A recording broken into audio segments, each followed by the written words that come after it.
Bilangan pasal 9 ayat 15-23. Pada hari kemah suci didirikan, awan menutupi kemah suci, kemah hukum Allah. Pada waktu malam sampai pagi, awan itu ada di atas kemah suci, kelihatan seperti api. Demikianlah yang selalu terjadi. Awan itu menutupi kemah, dan pada waktu malam kelihatan seperti api.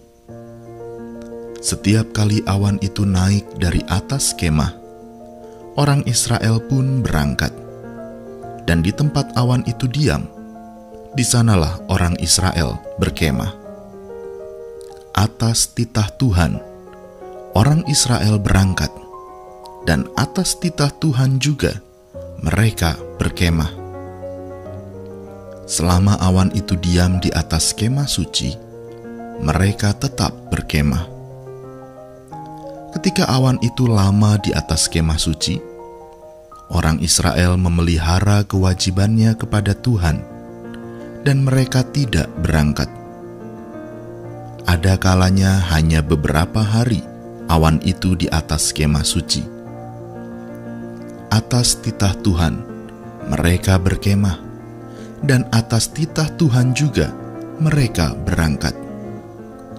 Ada kalanya awan itu diam hanya dari petang sampai pagi. Ketika awan itu naik pada waktu pagi, mereka pun berangkat, baik pada waktu siang maupun waktu malam. Ketika awan itu naik, mereka pun berangkat.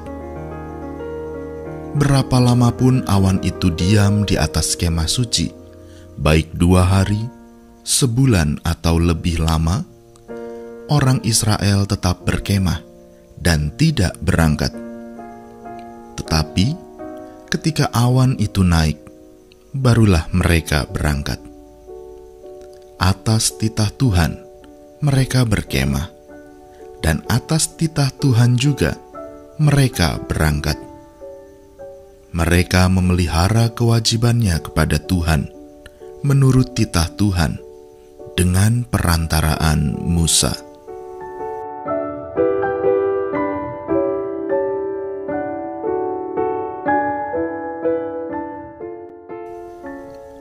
Hidup selalu diwarnai dengan pilihan dan pengambilan keputusan.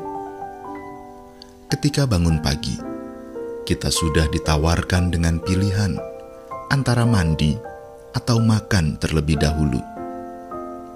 Ketika lulus sekolah, kita ditawarkan pilihan antara melanjutkan studi ke jenjang yang lebih tinggi atau bekerja. Bahkan, ketika libur akhir pekan yang panjang, kita pun ditawarkan dengan pilihan antara beribadah atau bertamasya.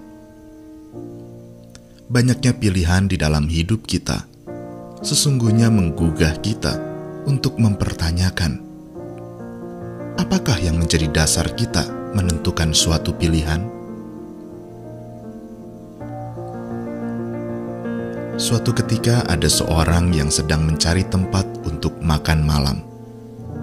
Dari beberapa tempat yang menjadi pertimbangannya, dia mengingat bahwa ada satu tempat yang pernah menyajikan makanan yang sebetulnya enak, tetapi pemiliknya terkesan tidak ramah kepadanya. Akhirnya, karena ia menganggap sang pemilik terkesan tidak ramah, maka ia enggan untuk mendatangi tempat makan itu kembali. Di dalam kehidupan beriman pun kerap kali kita memilih atas dasar suka tidak suka, kedekatan atau kerenggangan, kekecewaan atau kepuasan. Namun, kita lupa bahwa Tuhanlah yang semestinya menjadi penuntun di dalam setiap pengambilan keputusan. Di dalam perjalanan bangsa Israel keluar dari Mesir, Tuhan Allah menuntun mereka melalui tiang awan dan tiang api. Tiang awan menaungi mereka dari teriknya matahari, dan tiang api menerangi mereka pada waktu malam. Tidak hanya itu, tiang awan ini pula lah yang menjadi pedoman bagi bangsa Israel untuk menentukan pilihan antara tetap berkemah atau melanjutkan perjalanan. Di dalam perikop yang kita baca, sebanyak 3 kali disebutkan, atas titah Tuhan mereka berkemah, dan atas titah Tuhan juga mereka berangkat. Melalui tiang awan dan tiang api, bangsa Israel belajar untuk menetapkan keputusan sesuai dengan kehendak Tuhan. Selama di padang gurun, mereka ditempa untuk terus mengandalkan Tuhan dan menggantungkan hidup sepenuhnya kepada Tuhan. Tiang awan dan tiang api itulah perwujudan Roh Kudus yang sewajarnya memenuhi diri kita dengan hikmat dan kebijaksanaan.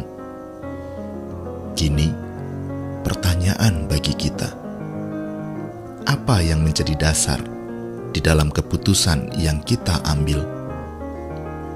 Apakah atas dasar kehendak Tuhan atau atas dasar kekecewaan, kemarahan, dan akar pahit?